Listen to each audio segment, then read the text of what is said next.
Vito Quiles ha vuelto a poner en apuros a la tipeja directora de RTVE, la cual ahora veremos cómo mantiene su imparcialidad política. Todos alucinamos como el PSOE nombró consejera de RTVE a la periodista Angélica Rubio, la que soltó el bulo de los 2 DNI del juez Juan Carlos Peinado que ha encausado a Begoña Gómez. Vito le preguntó por Zapatero a Angélica y está sin contestar, solo se limitó a enseñar que compró el libro de este tipejo. El acto del señor Zapatero, si le ha gustado a usted. Se ha comprado el libro. Como persona que trabaja en el Consejo de Radio Televisión Española, ¿usted cree que es compatible trabajar en la tele pública y aplaudir a un expresidente socialista? Que le vaya todo bien. Sí, pero elogiar a Zapatero y trabajar en la tele pública, ¿no cree que roza o, no sé, de alguna forma contrasta con los principios de parcialidad y neutralidad que se deben mantener? Imaginar cómo está RTVE por dentro. Es toda una mafia política ideológica del PSOE. Alguien que trabaja en la tele pública.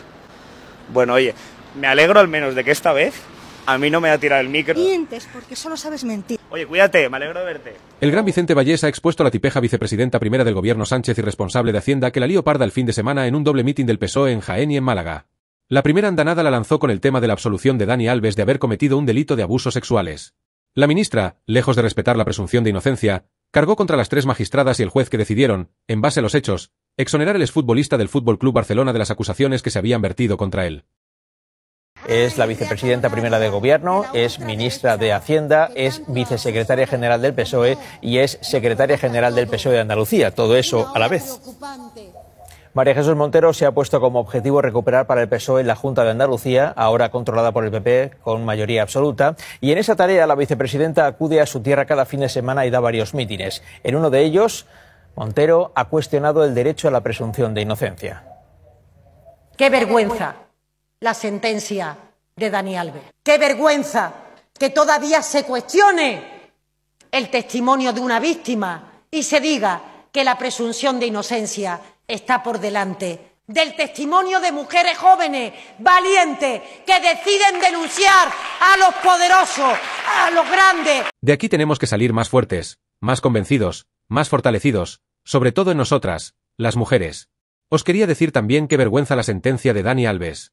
Qué vergüenza que después de todo lo que nosotras hemos recorrido para luchar contra la violencia de género, que es la expresión máxima de lo que significa la falta de igualdad entre hombres y mujeres, qué vergüenza después de todo lo que ha hecho el Partido Socialista en el reconocimiento de los derechos de las mujeres, de la brecha salarial, en las pensiones. Sentada, haya pronunciado una frase como la que acaban de escuchar, porque la presunción de inocencia es un derecho fundamental protegido por la Constitución. Lo hace en el título primero, que es el de los derechos y deberes fundamentales. En el artículo 24.2 se dice que todos tienen derecho, entre otras muchas cosas, a la presunción de inocencia. Es el principio por el cual hay que demostrar la culpabilidad del acusado, y el acusado no tiene que demostrar su inocencia.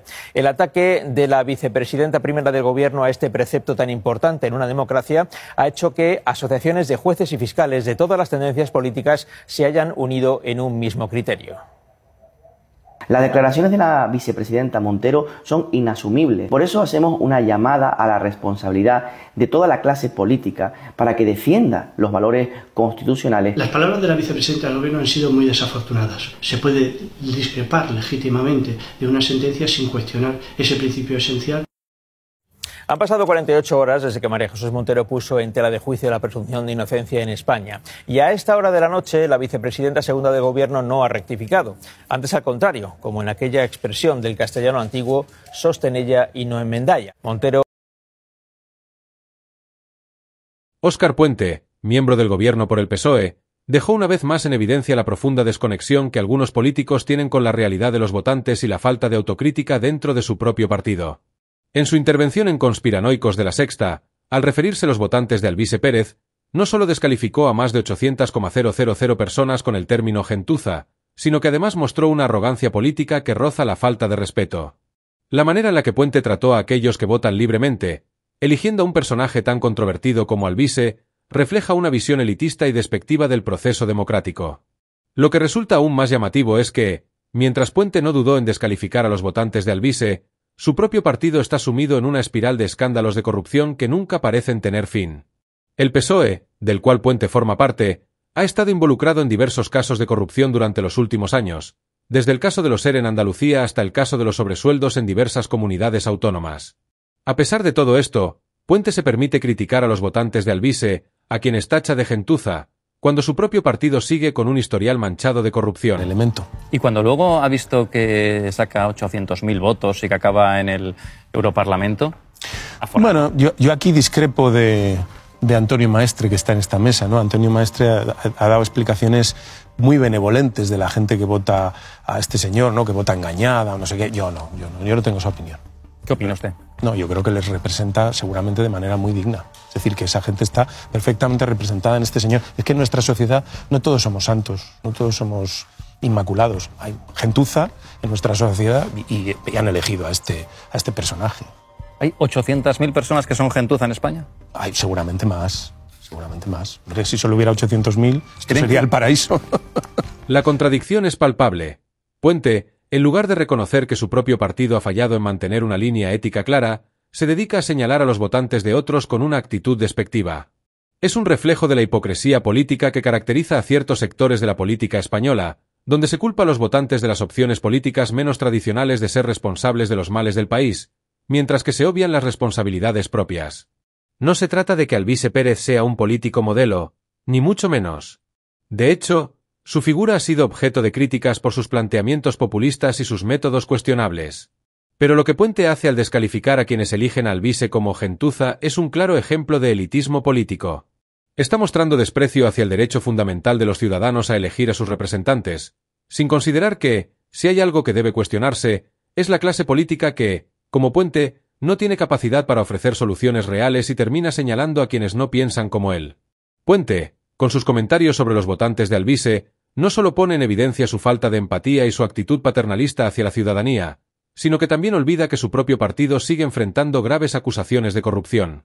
Antes de lanzar ataques a los demás, quizás debería hacer un ejercicio de autocrítica y reflexionar sobre el legado de corrupción que arrastra el PSOE. Solo entonces podría entender que el verdadero problema no son los votantes de Alvise, sino la falta de confianza que ha generado la clase política en su conjunto, incluyéndolo a él mismo. El gran Vito Quiles se enfrentó directamente a José Luis Rodríguez Zapatero, uno de los políticos más controvertidos de España. Con firmeza, le preguntó por qué había creado un lobby con un empresario asiático, perseguido por el CNI. La tensión se palpaba en el aire mientras Quiles desafiaba la relación entre Zapatero y este misterioso empresario. Zapatero, en lugar de dar una respuesta clara, soltó una risa condescendiente, buscando restar importancia a la pregunta. Rodeado de su seguridad, no mostró señales de incomodidad, pero su actitud era defensiva, como si intentara desviar la atención. Vito Quiles no se detuvo. Continuó cuestionando la relación de Zapatero con Nicolás Maduro, el presidente de Venezuela. Sí, pero ¿por qué creó un lobby con un empresario perseguido por el CNI? Es que es una noticia de actualidad, señor expresidente. Es que hemos conocido que creó un lobby con un empresario asiático. No vamos a perseguir. Que se ha perseguido por el CNI. Lo desmiente simplemente, señor Zapatero. Claro. Porque obedece usted los intereses de Venezuela. Condenado todavía a la represión en Venezuela. A los opositores. He trabajado por mucha gente allí. Sí, y trabajo. Por favor. No, si me está contestando. Bueno, muchas gracias, presidente. Gracias. Le recordó cómo sus hijos tenían empresas en Venezuela, mientras el país atravesaba una crisis devastadora. Las acusaciones eran directas y pesadas, pero Zapatero solo respondió con una sonrisa burlona, minimizando las palabras de Quiles.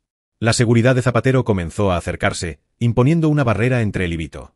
Mientras tanto, Zapatero seguía riendo de manera nerviosa, sin dar respuestas claras a las preguntas incómodas.